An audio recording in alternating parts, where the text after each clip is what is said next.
Hi, my name is Angela Johnstone, and I did my business continuity management project on Yukon Accounting and Consulting. I based the specifications for my specific BCM off of the BS 2599 guidelines, specifically because they had to do with small to medium sized businesses, which is what Yukon Accounting and Consulting is.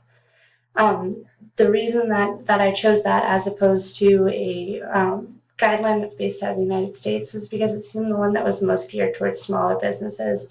I did attempt to find one that fit my needs that was a US based one because it's a US based company, but wasn't able to find a program that fit as well as the BS 2599. So that's the one that I chose. I do realize that this means that there are some guidelines and specifications for a complete BCM that it might not cover with needs that relate specifically to location. And I did a little bit of research and cross referenced it with some of the other plans and made sure that there wasn't anything that I was going to miss or anything that I covered that I didn't need to that was only specific to British companies. But I think I was able to take it and come together and bring together a complete BCM program that fit the needs of Yukon Accounting and Consulting specifically. Yukon Accounting and Consulting is an accounting firm located in the Fairbanks North Star borough, specifically downtown on Barnett Street. Some of the limitations that I faced is that because this is a company of 5 to 10 employees, it has never had a formal business continuity plan. It has contingency plans and insurance and basic plans to cover any kind of crisis that they can foresee, but there was no physical list or anything like that. So a lot of the things that I had to do had to come from scratch. This is both limiting and kind of freeing because I had nothing that I was going to fall short of, but a lot of it had to come from scratch. And to be honest, I actually saw a lot of pushback as far as asking for things like fire drills and evacuation plans and not finding them. And I think that one made management a little bit nervous because I think it pointed out some issues with their current crisis management plan. But I do think that that's what a good business continuity plan is supposed to do. The other thing that is really limiting with small businesses is you have very limited capital available for crisis management and um, potential pushback and things like that. You can have insurance to sort of limit those things, but you can't devote a whole section of employees to crisis management, nor can you devote a lot of time to going over potential drills or evacuation plans or secondary location protocol.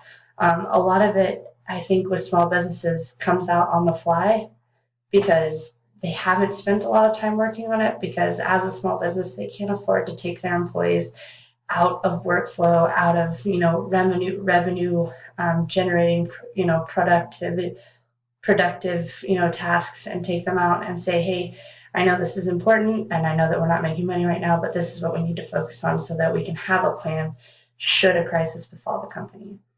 But a good business continuity plan, and one of the things that we covered in our desktop exercises is that you can limit the effect that it has on day-to-day activity to almost nothing by just having a couple people who are important to the actual secondary location or to the business continuity responsibilities, and have them be aware and understanding of the protocols and guidelines set forth in a business continuity plan so that they can lead the other employees and the other tasks and make sure that everything is completed to the best ability of the company. The first step in my approach to completing a business continuity management program for Yukon Accounting and Consulting was to do a risk analysis assessment and pick out the things that I felt were most likely to befall a company like Yukon Accounting and Yukon Accounting specifically.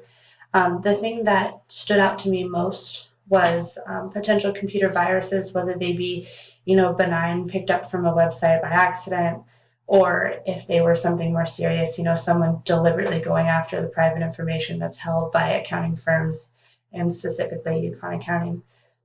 Yukon Accounting is a cloud-based software, has a cloud-based software system, which means that almost all of their essential functions are located online in a cloud-based server that's actually located in Minnesota.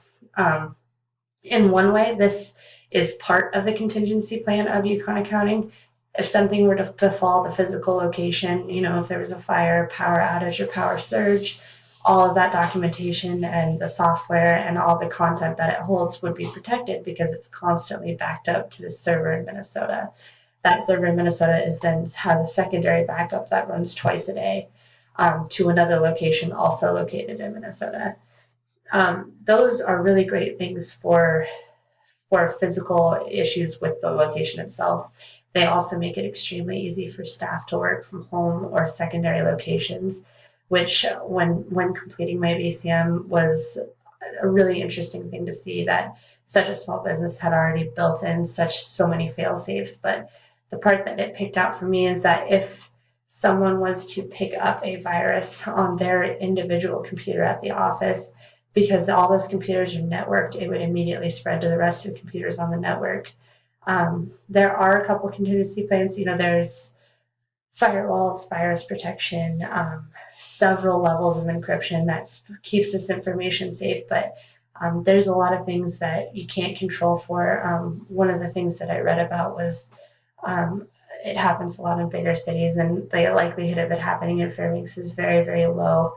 But the outcome would be the same, is that people load viruses onto flash drives or CDs and then leave them in parking lots of businesses that hold a lot of personal information.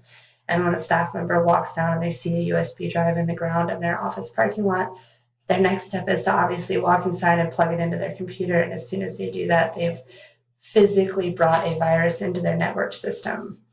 A system like Yukon Accounting's, where it's constantly backed up to the secondary server, not only means that all important information is saved, it also carries that virus with it and saves it to that secondary backup as well. So if it's not caught by the firewall and the virus protection and all of those other things, it's backed right up to the system along with everything else. And that was one of the things that I focused on in my business continuity plan, was that if a virus were to take down that entire system and take all of those things offline, not only would the workflow of the office, cease to be able to function, but the personal information of clientele would also be out there for the world to see. And that's one of those things that we have to worry about, as a company that's small, but that has that many people's data on it.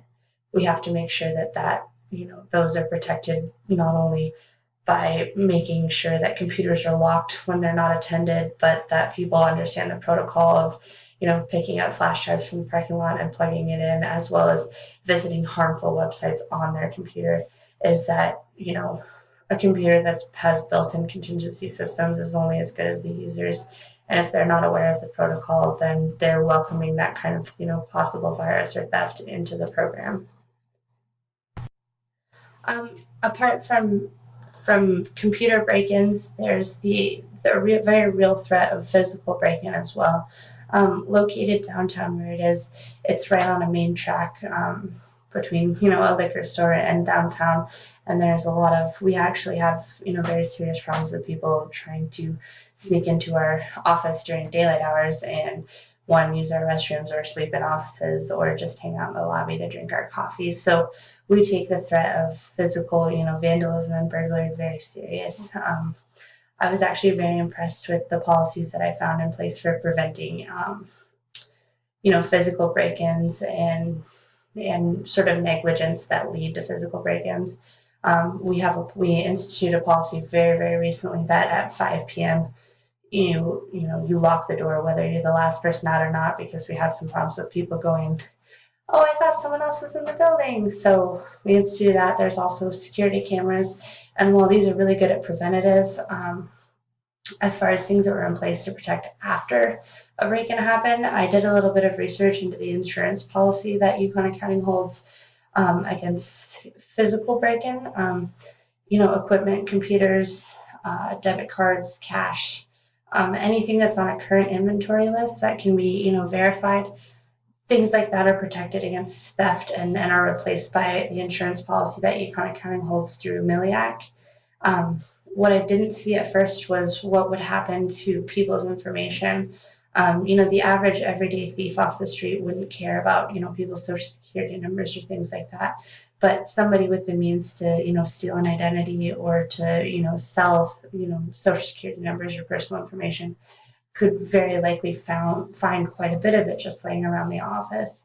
So the one thing that I found interesting is not only does Yukon Accounting hold a policy against physical break-in and physical item theft, they also hold a business liability policy, which protects in the event of lawsuit and protection and payout should we have a break-in where people's information were stolen. This would also come in handy should we get a virus where people's personal information are stolen. It operates a lot along the lines of what happened with Equifax. That insurance policy would allow us to handle any lawsuits that might happen, to cover people's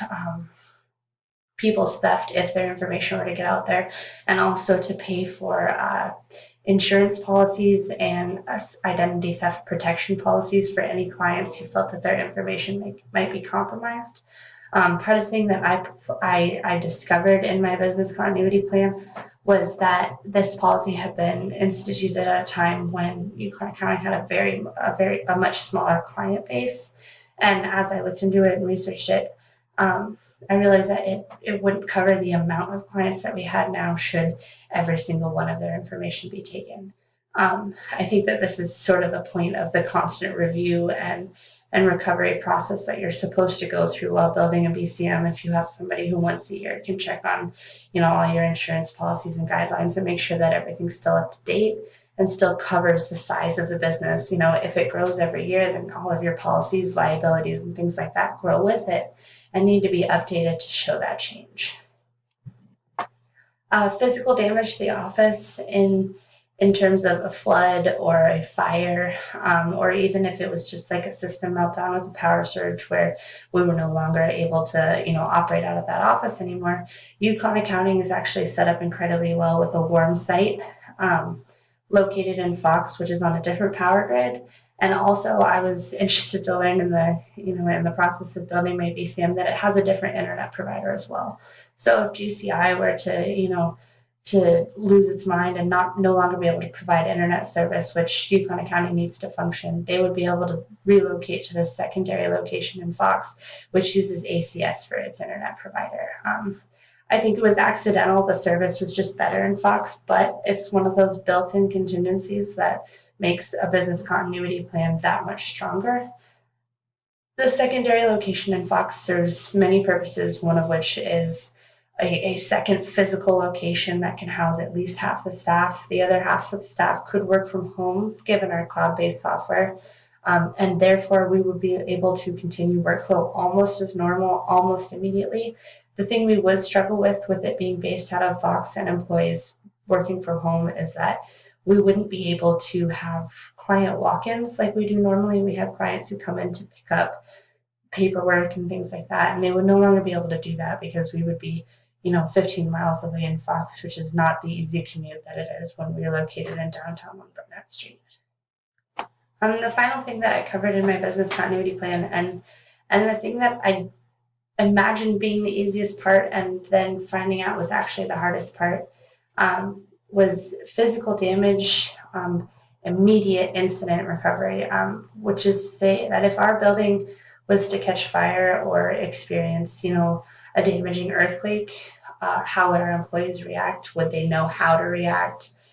Would we have a plan and could we execute it?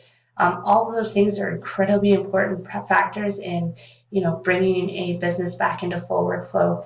And I thought, well, of course we have a fire drill plan. And then I thought about it and I knew how to exit the building. I knew where the exits are. They were clearly marked, but I didn't know where to go. I didn't know who I was supposed to inform. I didn't know how I would know if everyone else was in the building and safe. One of the things that's covered in the BS 2599 is having sort of an employee sound off.